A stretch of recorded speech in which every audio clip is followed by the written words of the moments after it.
कन्हैया ने कहा, बुआ अब हम तुम्हें कष्ट नहीं दे सकते, अब हम तुम्हें दुख नहीं दे सकते, क्योंकि तुमने जीवन में दुख के अलावा पाया ही क्या है?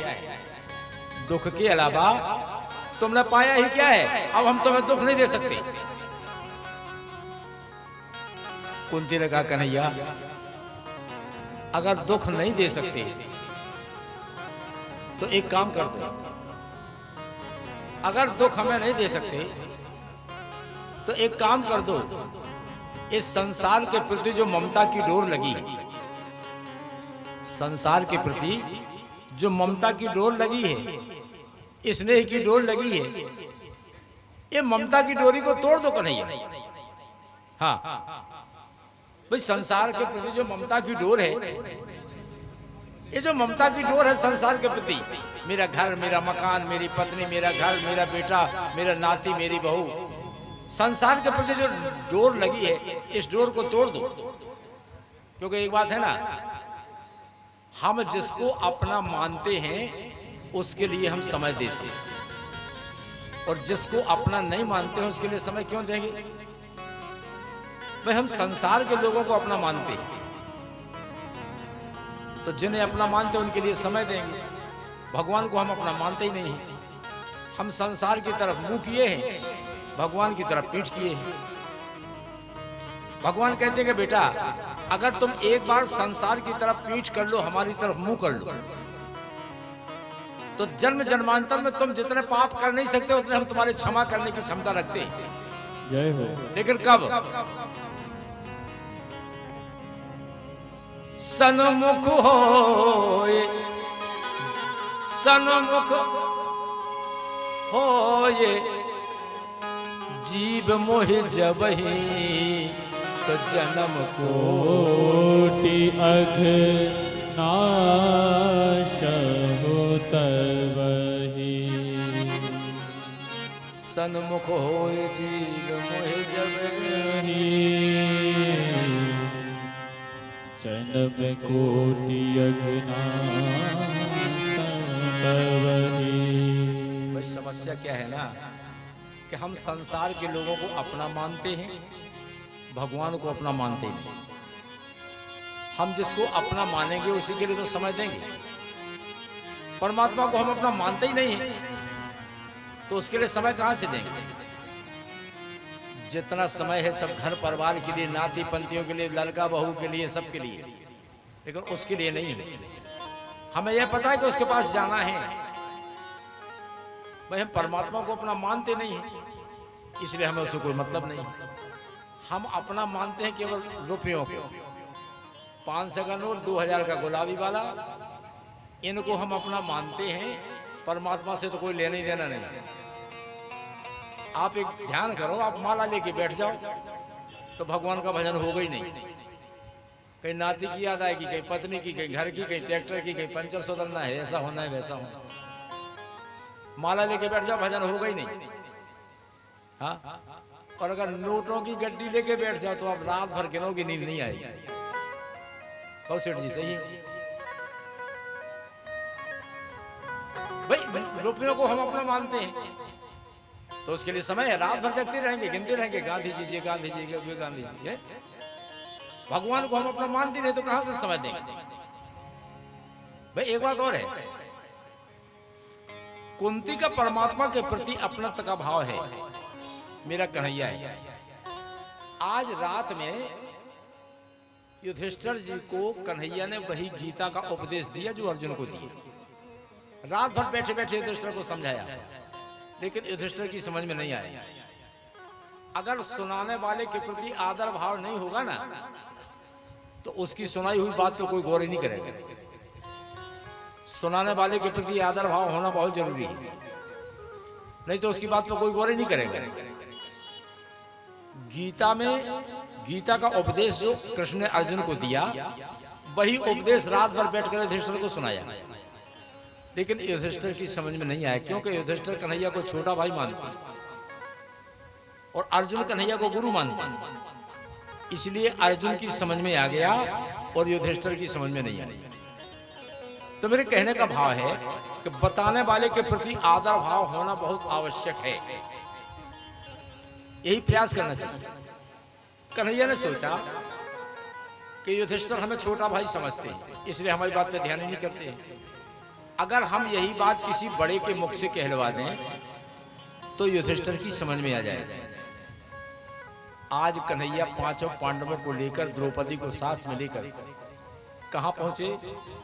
जहां भीष्म पितामह पड़े हुए, जिनके शरीर में सैकड़ों बाण लगे हुए,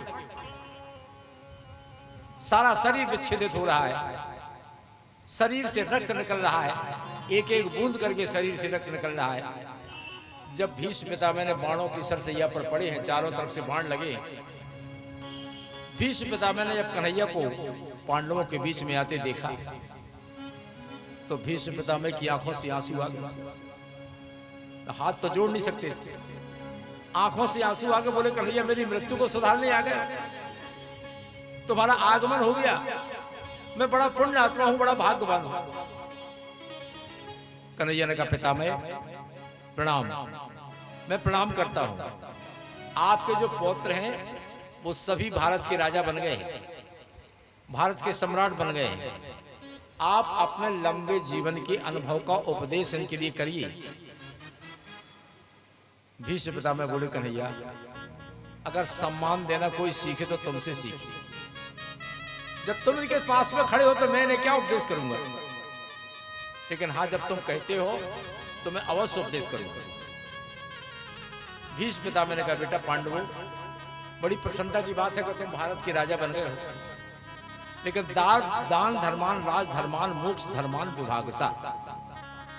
भीष्म ने कहा, बेटा तुम लोग भारत के सम्राट बन गए, बड़ी प्रसन्नता की बात, लेकिन तुम गृहस्थ मार्ग में रहने वालों को आलसी नहीं होना चाहिए।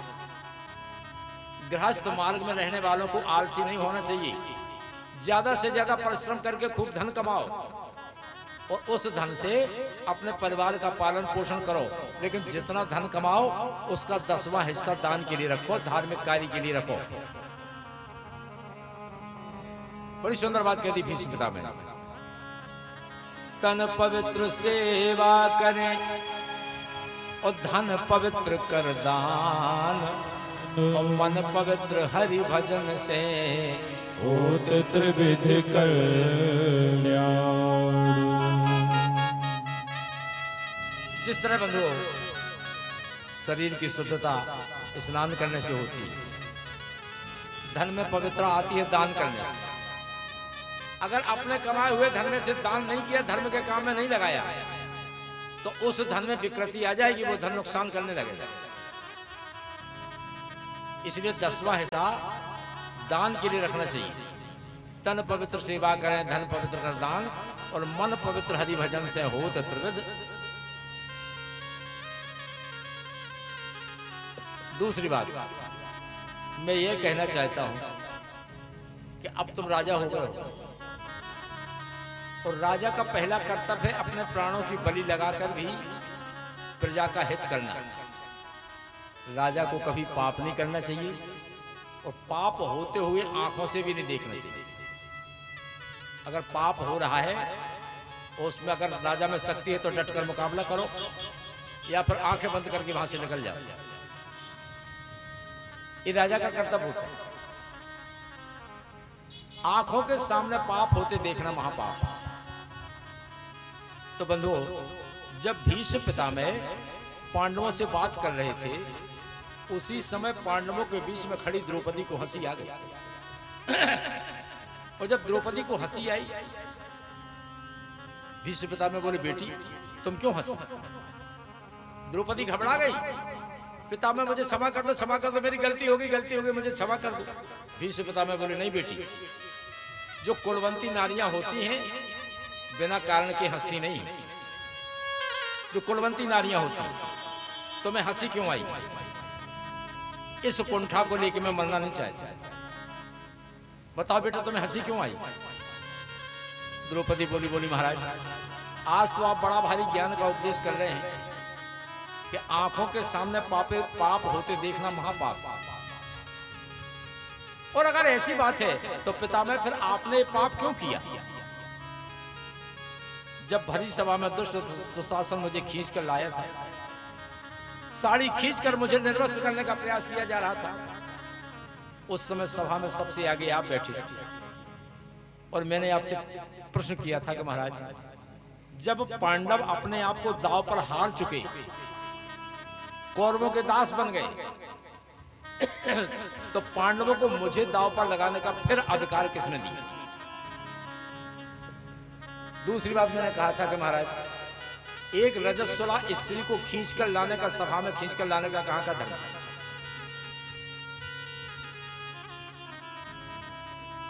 लेकिन पितामह, मेरी बात को सुनकर आपने सिर नीचा कर लिया था।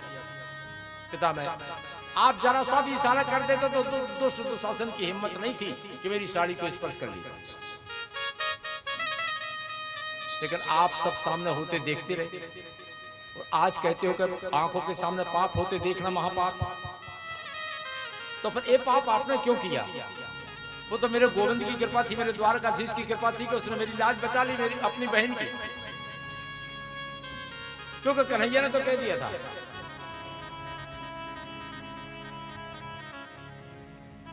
हमारे अमित चौबे जी कीर्तन लाइन में बहुत बढ़िया ढोलक बजाते हैं। हमें कीर्तन की पंक्तियां सुना दें आपको। कीर्तन लाइन का बहुत अच्छा ढोलक बजाते हैं।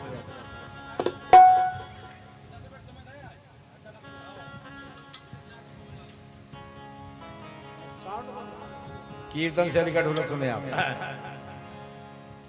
आज द्रौपदी ने कहा, महाराज वो तो मेरे कन्हैया की इच्छा थी कि मेरी लाज बच गई, नहीं तो आप जैसा धुरंधर, आप जैसा वीर, आप जैसा पराक्रमी योद्धा सब देखता रहा और आज कहते हो कि आंखों के सामने पाप होते देखना महापाप। क्यों?